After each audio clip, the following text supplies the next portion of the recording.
চৈতন্য মহাপ্রভু শিবানন্দ সেনকে বললেন, তোমার এই ছোট ছেলেকে নিয়ে এসছো, এই ছোট ছেলের কি নাম রেখেছো? বলছে, আমি নাম রেখেছি পরমানন্দ সেন।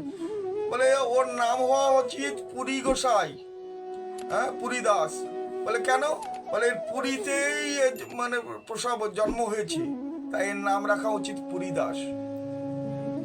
তো চৈতন্য মহাপ্রভুকে প্রণাম করার সঙ্গে সঙ্গে চৈতন্য মহাপ্রভু বলল, কৃষ্ণ বলো, কৃষ্ণ বলো। কিন্তু বলল না, বলছে না। তো সবাই জিজ্ঞাসা করলো, কেন বলছে না? ওর বাবা রেগে যাচ্ছিল। বলে, কেন বলছো না তুমি? স্বরূপ দামোদর লাস্টে বললো, রাস করো না, দাঁড়াও, আমি দেখছি। বললো, কেন বাবা বলছো না? বলে, আমি বাড়ি থেকে সংকল্প করে এসেছি যে চৈতন্য মহাপ্রভুর কাছ থেকেই দীক্ষা নেব। তো উনি তো দেবেন না, তো ওনার প্রথম যে বাক্যটা হবে সেটাই আমার দীক্ষা মন্ত্র। তাই আমি কৃষ্ণ বলো, কৃষ্ণ বলো, এটাই আমার দীক্ষা মন্ত্র। সেটাকে আর সবার সামনে বলছি না, এটাই হচ্ছে আমার দীক্ষা মন্ত্র।